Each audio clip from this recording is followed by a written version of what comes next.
اللہ رب العزت کے بہت سارے نام ہیں، ان ناموں میں سے ایک نام اللہ ہے اور وہ ذاتی ہے۔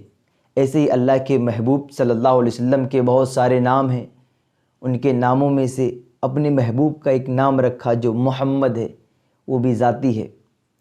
اللہ نے اپنے محبوب یعنی نبی پاک صلی اللہ علیہ وسلم کو اپنا مظہر بنایا۔ مظہر کہتے اس کو ہیں جس میں کوئی چیز ظاہر ہو، جس میں کوئی چیز ظاہر ہو اس کو مظہر کہتے ہیں۔ تو جب حضور کو اپنا مظہر بنایا تو گویا کہ یہ ظاہر کرنے والے چیز حضور ہوئے، سو اب اس مظہر میں جس کا جلوہ چمکا وہ خدا کی ذات ہے، اور جس میں چمکا وہ حضور کی ذات ہے۔ تبھی تو کہا گیا ہے کہ جس نے افعال مصطفیٰ کو دیکھا تو افعال مصطفیٰ کے آئینے میں اسے افعال خدا نظر آئے۔ جس نے صفات مصطفیٰ کو دیکھا تو صفات مصطفیٰ کے آئینے میں صفات خدا نظر آئیں۔ جس نے جلوہ مصطفیٰ کو دیکھا تو جلوہ مصطفیٰ کے آئینے میں جلوہ خدا نظر آیا۔ یہ شان اس نے اپنے محبوب کو عطا کی ہے اللہ رب العزت نے۔ اور صرف یہ ذات کی بات ہے نا، اب ذات کی بات چھوڑ دو، صرف اللہ کے اور لفظ محمد ان دونوں میں اب موازنہ کر کے دیکھیں کہ اللہ رب العزت نے اپنے محبوب کے نام میں بھی کوئی عیب گوارا نہیں کیا۔ اللہ کا معنی اللہ ایک ہے، لفظ اللہ کا ایک ایک حرف کامل ہے۔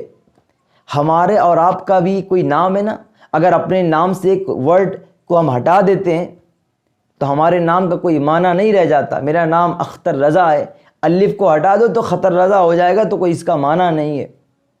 کسی کے بھی نام سے بھی آپ ایک حرف کو ہٹا دیں تو بے معنی ہو جاتا ہے، اس کی کوئی ویلیو نہیں ہوتی ہے۔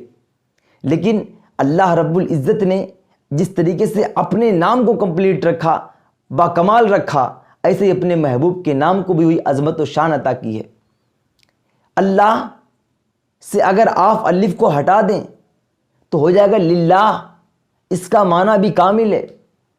اب آپ لام کو ہٹا کر کے الف کو جوڑ دیں تو ہو جائے گا الہ، اس کا بھی معنی کامل ہے۔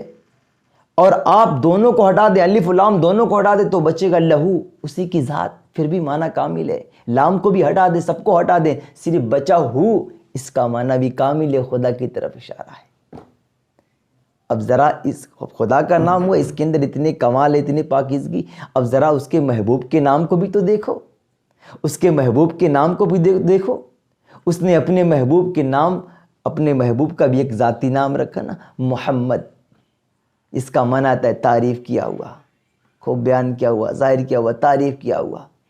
اب لفظ محمد سے میم کو ہٹاؤ تو بچا حمد، اس کا معنی بھی کامل ہے۔ اب ہاں کو ہٹا کے پھر میم کو جوڑ دو، ہو جائے گا ممید یا ممد، اس کا معنی بھی کامل ہے۔ وہ ذات جو بلندی کے معنی آتا ہے اس کا، ممید، ممید مدد کرنے والا۔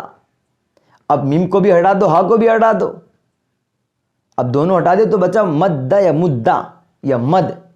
جب محمد سے میم اور ہاں کو ہٹا دیں گے تو بچے گا مد یا مدہ یا مدہ۔ مدہ کا معنی ہو جائے گا مد ذل العالی والنورانی، اس کا معنی ہو جائے گا سایہ دراز و بلند، یعنی بلندی کا معنی آئے گا۔ مد کا معنی بھی بلندی کے ہوتے ہیں، تو بلندی کا معنی ہوا۔ اب ایسے ہی آپ میم کو بھی ہٹا دیں، دال، تو لفظ دال یہ اس بات پر دلالت کر رہی ہے کہ خدا کی ذات موجود ہے۔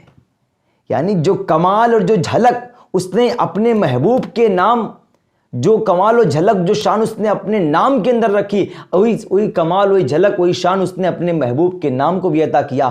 آپ ذرا دیکھیے کہ اپنے محبوب کے نام کے اندر بھی کوئی نقص و عیب نہیں چھوڑا، تو ذات کے اندر کوئی عیب اور نقص کہاں ہو سکتا ہے؟